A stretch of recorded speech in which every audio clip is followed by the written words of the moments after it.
Welcome, guys, to another episode of the Sales Manager Academy podcast. As always, I'm your host, Omar, and we talk about leadership in the boutique retail world, right? So think wireless retail, think appliances, think AV, anything that's outside of your traditional big box retail. That's the kind of leadership that we talk about and the kind of settings that we're talking about for our leadership. Typically, you're working with a company or at a company that has a footprint of less than 100 locations nationwide, right? Nationwide obviously means there are 3 or 4 more states that they exist in, but the vast majority of you are probably working with companies that are under even that amount. Now, I grew up working with small companies. I grew up in a small company myself and have helped grow not just my territory, but also a lot of different processes for that organization, and not just the sales sides. Recruiting, training, developing, and went a long way, right? So I want to be able to take that information, share it with all y'all, and see what you can take away from it to better improve your leadership skills, your leadership qualities, and to help train your bench up and develop your team to be better sellers, to be better people overall, because you're a sales leader. You're a leader who's focused on helping them become a better person, helping yourself become a better person by helping others. And today, one of the things I want to talk about, and you guys have heard me hark on this big time, right? I am not a fan of doing the traditional 8-hour, in-class training sessions. I think they're a waste of time for the majority of people. It's a bunch of bullshit, to be fair, for practically everybody involved. And you have to think about it from this lens. There's so much research that's been done that proves the traditional way of doing things doesn't work for the majority of people. You guys know what I'm talking about. You hear the 80-20 rule, right? 80% of your revenue comes from 20% of your people because they're the ones who are adept, they're the ones you continue to pursue, become better. And the majority of people, majority of companies don't train and develop their people. And the majority of people don't go through that themselves because they don't know how. They don't know what resources are available. They don't have somebody to help guide and mentor them through. You would be surprised at how much improvement you can see overall if you spend just a little bit of time on training and developing your people. How big of a boost that can be to the bottom line of an organization, right? Now, yeah, you can think of like a 5, 10, 15% improvement on performance as amazing. I'm talking about we're improving performance 50 to 100%. We are putting more effort in focusing on training and developing. Not only do people perform better, they unlock better skills, not just at the workplace, but also internally, because they now have new processes. They now have new neural connections as well in the brain that weren't there before or weren't exercised as often as they are now. And that's the differences when you're talking about training and developing. And that's one aspect, right? So the 8-hour training is, in my opinion, bullshit. The other aspect is this notion that you have to find star players. You have to find people that just come with it. That is bullshit. Unless you have a single location, maybe a handful of locations, you might be able to get away with that. But the truth is, it's easier to find somebody, train them, and develop them within the organization to become better. Knowing that, yes, I have to spend a little bit more time with these individuals to get them to really become great, players, great sellers, great whatever. And when I do that, though, the return on that investment is so much more, because not only are they actually performing better, I don't have to babysit them the whole way. I don't have to step in to save sales, to make the sales. I can step away and focus on the business instead of in the business, okay? It unlocks a lot, but also these people now have more commitment to want to stay longer because you're investing in them. And obviously there's a little bit more that goes into that, but the overall gist is that you'd be surprised how many people are willing to stay when they feel they're valued by not just the organization, but more importantly also by the leaders that they belong to, right? The leaders that they're on their team. That goes a longer way. Because you guys heard the adage, you all know this. People don't quit companies, don't quit jobs. They quit bosses, they quit managers. Because that is the individual, 90% of the time, that makes or breaks. And I've been in situations like that. I remember to be fair, one of the worst managers I ever had was also one of the managers I was most excited to work under. Because we hit it off during the interview, we talked up entrepreneurship, sales, and it was great. And then, yeah, it was just bullshit all the way around, where literally it was a comment of something, along the lines of, "I wish you would kill yourself." What they said to me, on the clock on top of that too. And it's that kind of leadership that's not leadership. They're just a person that has a title that feels entitled because of that. And unfortunately, there's too many of that around, and we need to change that. And to change that, you have to know what does work, what doesn't work. You need to be exposed to things out there that are different. I'll tell you this, organizations don't have a clue typically on what does work and what doesn't work, because their mind, their focus as far as the executive level is at a different level. They're not focused on that aspect of it because they think it's a little too granular. They think it's not going to work overall. They don't know where to start. They think it's going to be too difficult to roll out. And I'm here to tell you, coming from the field level and bring change to an organization, honestly, is easier when you're coming from the field as opposed to coming from the outside in. "Oh, I found this consultant that's going to revolutionize the way we do things. We just got to do a training with them." Training isn't going to work. It's going to bring a quick puff of hot air that's going to make everybody feel good, but just like hot air, it's going to dissipate. It's going to go away. And we need to find things and what methods that are going to work better. We need to change the way training is done to be more congruent with the way research actually shows works best, with the way technology has moved to allow things to become easier to retain and easier to process than ever before, right? That is the big aspect. There's a lot of information out there. There's a lot of things out there. Can you pick up a training and make it successful for yourself? Yeah. Is it going to be repeatable? Is it going to be something that you can train and teach others to be able to do themselves? That is where it becomes different. As a leader, that's one of the biggest things you want to find out and want to do. Because when you're looking for those unicorn sellers, those unicorn employees, those unicorn hires, that they're just going to be the most amazing person we bring on the team, oftentimes they have unwanted traits. They're maybe toxic. They are going to boomerang. They're going to leave, maybe come back, because they're not making as much as they want, because they're, nobody is bowing down to them. A bunch of different situations, right? But that's where we want to focus on actual training that works, on developing our people, instead of trying to find shortcuts that just don't work. Invest in your people. Spend a little bit of time training and developing them, and you would see how far that goes in the way that your team actually performs. Now, I'm sure you guys have tried doing like a weekend training or a weekend retreat where you take people away or bring them into a class session, and you're like, okay, this is what we're going to do. This is what we're going to focus on. We're going to do an 8-hour training, and you guys are going to leave this training with the most valuable information that's going to make you great at selling, great at leadership, great at whatever. Okay? I'm here to tell you that traditionally, about 20% of the information you get in that session is going to be retained. The rest of it you're going to forget. And even the stuff that you do retain is not going to be as easily implementable. It's not going to be the 100% of what was actually done for that 20% in that session, because the way our brains and our way memory works, right?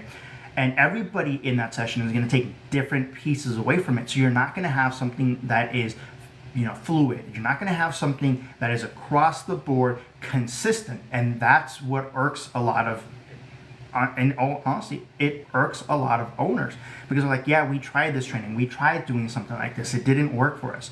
And it's not that it didn't work. It's that the implementation is old school fashion, where I get it. In the days of industrial age, where we were more working on factories, on lines, it was easier to do something like that because it was very easy. There was a process that you followed, and that was that, right? And you were going to repeat that process. But nowadays, it's different because you don't get that follow-up.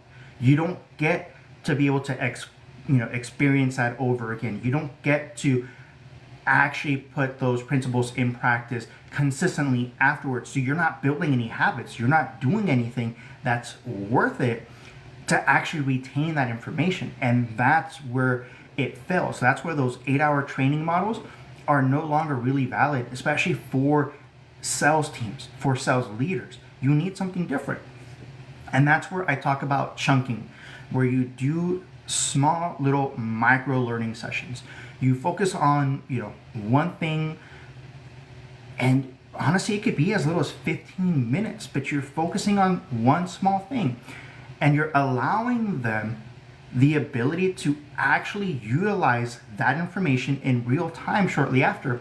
And when they come back, they can debrief on it and actually retain over 80% of not only the information, but also the skills that they're supposed to learn and use. That is the big difference. You're talking about a 400% difference between remembering about 20% of the information to over 80% of the information, right? 4 times. That is huge. And that's why I talk about changing the way that your team's performance is compared to the old school model. We're not talking about a 5, 10, 15% change. We're talking about making changes that are drastic, but don't feel drastic. That's where you want your team to really focus on. And as a leader, that's where you have to become better at doing coaching sessions, because those coaching sessions allow you to actually focus in on those micro learnings, on those chunking sessions where you can actually get more for your team and let them learn more, let them become better at what they're doing. That is a huge thing. Now, the other thing too is a lot of you guys don't have a lot of employees on the sales floor. So you're looking at me like, Omar, how the hell am I supposed to do this when I'm working on, one-on-one? I have one manager on the floor, one employee. So when I visit a store, I'm typically stuck working the floor at times as an area manager, as a district manager, sometimes as a regional. It happens. I get that. I'm here to tell you, when you invest on training and developing with your team and the performance becomes better, headcount staffing models change. And if they become really good, really fast, they change before the next quarter. So you can make those moves faster. The company needs to see the change before it brings it. It's kind of like, what came first, the egg or the chicken? And I'm not being philosophical here. That's what they're looking at. They're like, is it worth the investment? If we give you more headcount, are you going to be able to perform more? Because the numbers are telling us right now that you won't. But when you're overextended or underextended, you're understaffed, and your team is performing 150%, the company is looking at like, okay, maybe we do need an extra 1 or 2 people here, because if they're performing at that level, then we're missing a lot of opportunity. And they may not know where like the difference is, because they're thinking, okay, it's a lot more foot traffic, as opposed to, hey, I've introduced something that's revolutionized the way that my team's performing, and we're just doing amazing because of it. And we're not necessarily reliant on foot traffic anymore the way that we used to be. That's the beautiful thing about training and developing. And you have to really focus on doing small sessions. And at first, you're not going to have a lot of time. I get it. That's why I focus on doing a coaching session that's about 15 minutes. At first, yeah, it's going to take you longer because you have to learn it, just like everything else. It takes a little bit of time to learn it. But as you learn it, it becomes easier and faster to implement. And here's the thing, most of your people really don't have a lot of time for training on average, right? There's a lot of downtime in between clients, right? But there's also stuff that has to get done. And when you're talking about running a one-on-one team or a one-on-one schedule, you got one opener, one closer. So even though it may not seem very busy, when it's only one person, 2 people, 2 clients, 2 customers in the location, add a third one, it's now overwhelmed. Now they got to spend time, and it's going to take maybe a couple hours for them to get through everything, and then they go back. And the reason I say they don't have a lot of time is because you also have to think about the mental capacity, the willpower. There's certain times you want to do the coaching sessions, and certain times you just stay away from it because you don't want to drain willpower. At first, when you're first doing it, it is going to take a lot more willpower for you to exert this, to be able to do it. Because you have to learn, you have to do something different. Just like going to the gym for the first time, or hitting it up every so often. You got to get back into it. Like me and my wife right now are doing I don't know if you guys have done this or are in the process of doing it, the 100 kettlebell swing challenge. So the whole purpose is we do 100 kettlebell swings a day, try to do them nonstop. Right now I can do about 45 before I need to stop for another rep. I used to do them all the time. I love them. I do a 50-pound weight. My wife's got a 30-pound weight. And she's like, oh, that's too heavy. I'm like, well, my son's about 40 pounds. My daughter's about 30-something pounds. So yeah, like realistically, that's like lifting them up. So I got to get comfortable with it. But it's just like that, right? I remember when we first started the challenge, I'd been a while since I'd done the swings. I was struggling to do 20, 25. And I would have to break it up over like 6-7 reps, right? 6-7 sets to be able to do that. And now I can knock it down about 3 or 4. The goal was to be able to do, I'm going to see if I can do 100 without needing to break. That's a different story, right? But it's just like everything. It's going to take time because you also have to think about what time of the day. But when you set everything up, when you kind of schedule things around and you've given yourself leeway to be able to make adjustments as needed, it's easier. When your team knows, like, hey, I'm going to do a store visit. In this store visit, I also am going to do a coaching session. Remember, coaching sessions are not write-ups. Write-ups are not coaching sessions. Those are two completely different things. They do not get the same result. Very different. You want to train and develop your people by focusing on coaching, just like you do on any sports team. You don't go on a sports team and you get a coach and they're going to coach you, meaning that they're going to kick you off the team. No. They're going to coach you because, all right, we brought you on the team. We feel that you're cut out for us. We want to make sure that you're going to be really good at this. So we got to train you in the way that our organization works and the way that our players and our team perform together. And that's where a lot of companies don't do that. They bring you on board, they give you a bullshit training at first, and then wonder why their employee attrition rate is so high. What can we do to keep employees from quitting? What can we do to keep employees from, leaving us? How can we find better quality employees? It's not about finding better quality employees. It's about actually investing in training and developing. That goes such a long way. And I wish more companies would actually focus on that. I remember one of the last companies I worked with, their training was complete bullshit, right? It was actually supposed to be a privately held multi-billion-dollar company, and went to company headquarters, spent a week there. Really was 4 days, really 3.5 days, if that. And every single day, I was like, okay, great. They got an agenda that we're going to do, an itinerary. These are the people I'm supposed to see. More than half of the people weren't available. Everything was flip-flopped. A lot of the information, nobody was on the same page on the information. And it's like, the hell? So it was complete trash because there was nothing really putting everything together to make it accountable for everybody to actually make the experience worth it. All I saw was, all right, they're very dysfunctional. This is going to be something where I'm pretty much going to be on an island by myself because I'll be able to reach out to people, but everybody is still trying to figure things out, even though it's a multi-billion-dollar company. And that's why I tell you guys, even large organizations don't have it figured out. And that's the beautiful thing about smaller companies. They are more nimble. You're able to move a lot faster and make decisions and be more congruent so that as the company grows, if you have a solid foundation on the training and development, that solves so much on the back end. On not just attrition with employees, but also churn rate when it comes to sales.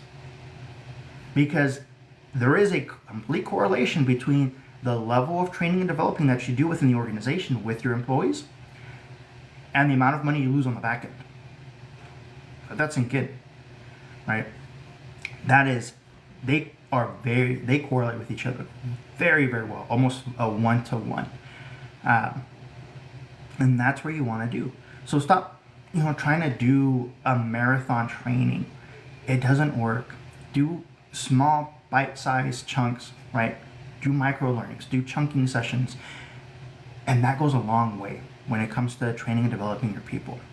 That also helps you fix a lot of the things, like when it comes to hiring, because you don't have to worry about, I need to find this perfect individual.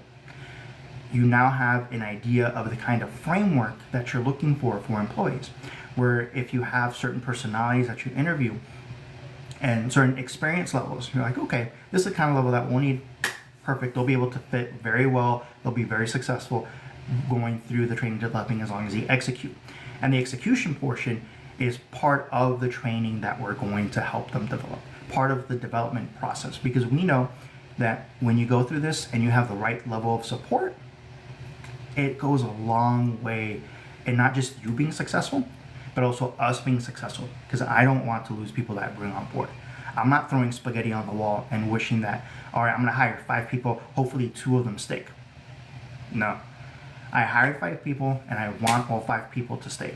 I get that I'm going to have some level of attrition, whether to promotions, whether to relocations, or maybe we lack upward mobility for them, so they leave somewhere else, but they're leaving because it's a level of promotion. It's just outside of the organization. That is what I'm looking for. I want my people to always be successful. And as a leader, that's what you have to focus on. You need to make sure your team is going to be successful. And you can only do that when you give them the right level of training and developing. The beautiful thing too, when you do that, it's a continuous level of development, because things change over time. Different levels of skill require different types of coaching, and you're able to really focus in on that. And then on top of that, when you're talking about leadership pipeline, because I cannot tell you how much, and I get why a lot of people are doing this right now on LinkedIn. They're posting, and this is kind of like a big surprise to me when I see this, because it's like, you really don't have people in your organization that know your company, but executive level, VP level, district regional level, store manager position level. Like, you're gonna tell me you don't have anybody within your organization that has applied and is applying for those positions that's actually worth it, because they know the organization better. They probably have a better idea of what kind of change should come from the organization or for the organization to pivot them into a different level, different position, because they know and understand a lot of the issues the company runs into, a lot of the obstacles that the field is facing. And that's where the differences come. But a lot of that is because there's just not the right level of training and developing to be able to support that.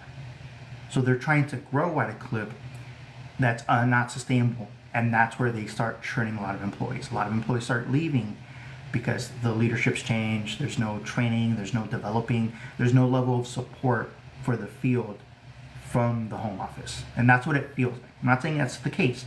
That's what it feels like. Optics are more important. And that's what you have to remember. When you're focusing on training and developing, your people see that. The optics of that become very apparent, that you're spending time, your time, investing in other people to help them become better. When I tell my people, I want you to work less and make more money, how are you going to argue with me and tell me, I don't want to make more money and I want to work more and earn less? It doesn't make sense, right?